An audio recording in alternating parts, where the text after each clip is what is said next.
सिद्ध परमेष्ठी भगवान की, नीलकंठ श्री पार्श्वनाथ भगवान की, परम पुरुष गुरुदेव गणाचार्य श्री विराट सागर जी महामुनि राज की, पूज्य मुनिवर विश्वोक सागर जी मुनि राज की, अहिंसा में विश्व धर्म की जय। महानुभाव,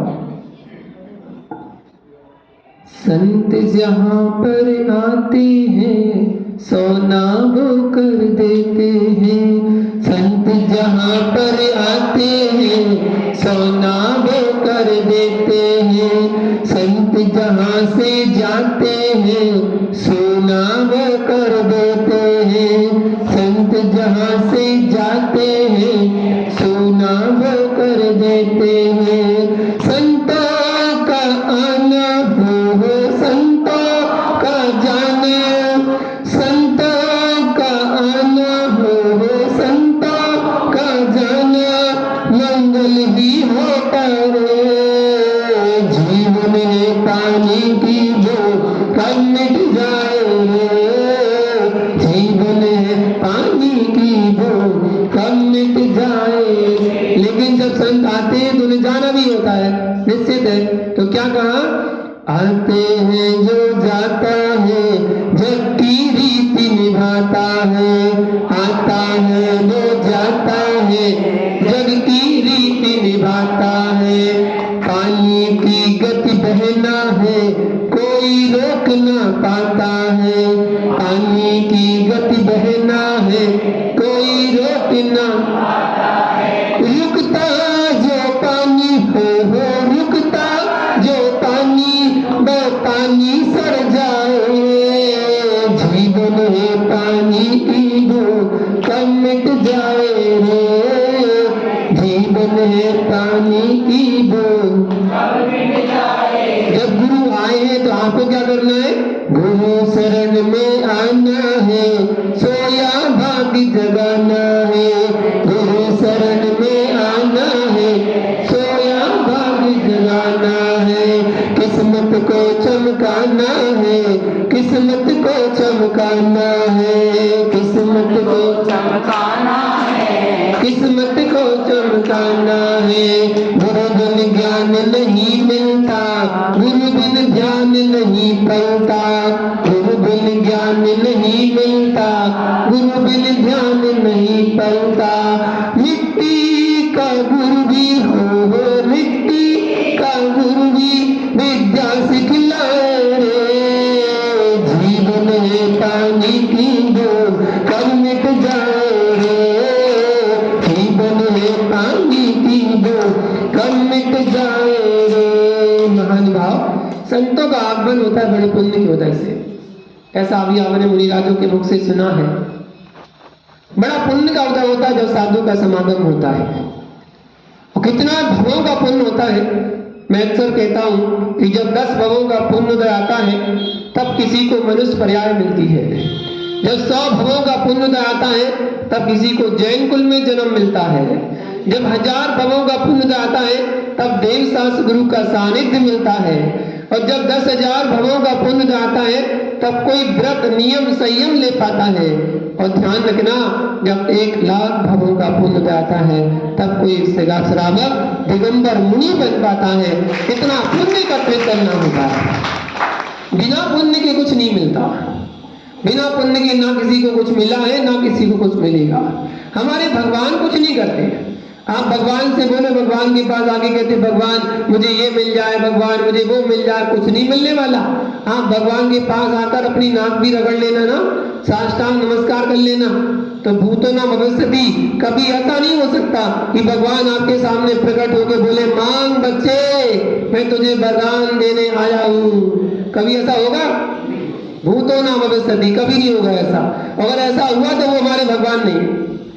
अगर ऐसा हुआ, अगर वो सामने आ गए ना तो वो हमारे भगवान नहीं, क्योंकि भगवान राग द्वेष से रहित होते हैं, वीतरागी होते हैं, सर्वज्ञ होते हैं, हितोपदेशी होते हैं। वही तो हमारे भगवान होते हैं, उन्हीं को भगवान कहते हैं। वैसे ही हमारे गुरु होते हैं। तो भगवान और गुरु, भगवान और गुरु, हमारे यहाँ नाम की पूजा नहीं की गई। ना भगवान के नाम की पूजा की गई, ना गुरु के नाम की पूजा की नाम की पूजा है ही नहीं है हमारे यहाँ। ना नाम की पूजा है, ना चेहरे की पूजा है, ना चरणों की पूजा है। फिर पूजा किसकी है?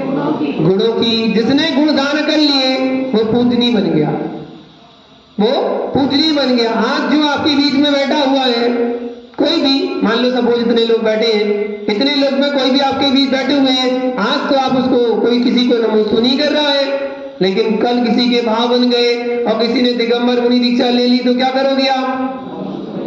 उसी को करोगे। जो बगल में बैठा है उसी को करोगे। लेकिन कब करोगे? जब उन्होंने गुण धारण कर लिए, तब कर लिए। उसी प्रतिमा का जब पंच कल्याणक होता है तो वह गर्भ कल्याणक में उसको नमोस्तु नहीं कहते, जन्म कल्याणक में नमोस्तु नहीं कहते। वही प्रतिमा तीसरे दिन जब दीक्षित हो जाती है, दीक्षा हो जाती है, तब कल्याणक के दिन तो जिन मुनिराज ने, जिन आचार्य परमेष्ठी ने उनको दीक्षा दी, वही सबसे पहले पिछी उठाकर नमोस्तु करते हैं। पहले वही नमोस्तु करेंगे, बाद में करेगी जनता। तो जिन्होंने दीक्षा दी पहले वही नमोस्तु करेंगे, ऐसा विधान है। नमोस्तु करेंगे और गवासन लगाकर नमोस्तु करेंगे। तो सोचिए हमारे गुणों की कितनी महत्वता है। गुण होना चाहिए, गुण है तो पूजनीय है, और गुण नहीं है तो कोई वैल्यू नहीं है उसकी। फिर तो सामान्य श्रावक हो गया, सामान्य व्यक्ति हो गया। महानुभाव, संतों का आगमन बड़ी पुण्य से मिलता है। और फरीदाबाद तो पुण्यशाली द्वीप है, और पुण्यशाली इस मायने में है कि ये स्टॉपेज है।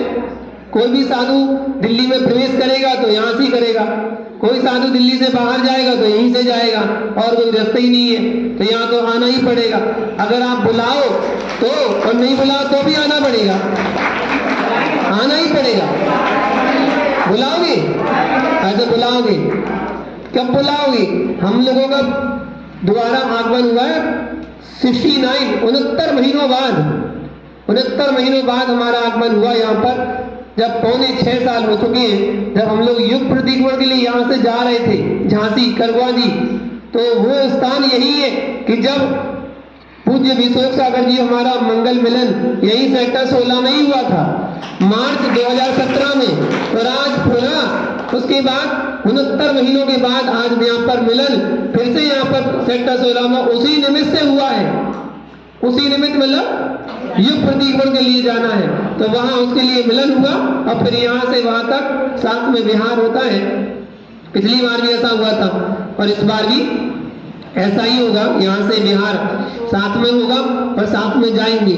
तो देखिए ये तो संयोग है, ये संयोग है। संयोग से मिलते हैं, बिछड़ते हैं, ये तो साधुओं का लगा रहता है। बस ये है कि पता नहीं कितने महीनों बाद, सालों बाद मिलना होता है, ये नहीं कह सकते पता नहीं कब मिलना हो।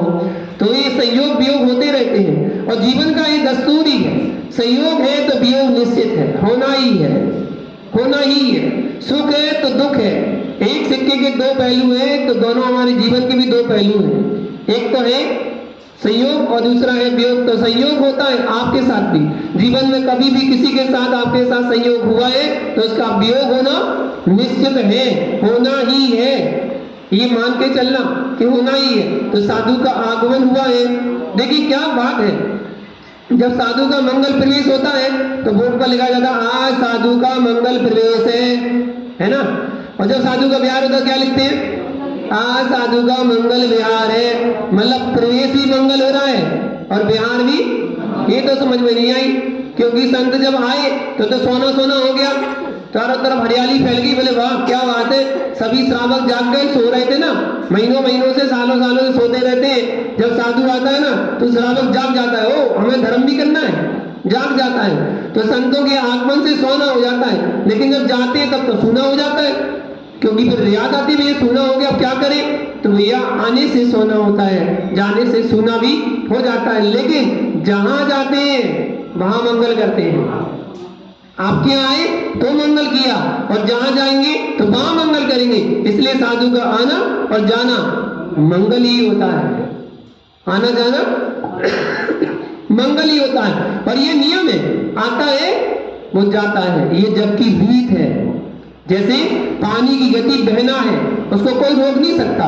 यदि पानी को एक स्थान पर आपने रोकने की कोशिश की तो वह पानी सड़ जाएगा, बदबू मारने लगेगा। ऐसे ही साधु अगर एक स्थान पर रोक गए तो बदबू मारने लगेंगे। इसलिए साधु निरंतर विहार करते रहते हैं, निरंतर गतिमान रहते हैं, एक स्थान पर ठहरते नहीं है। ठहराव जिंदगी नहीं है, चलना जिंदगी है।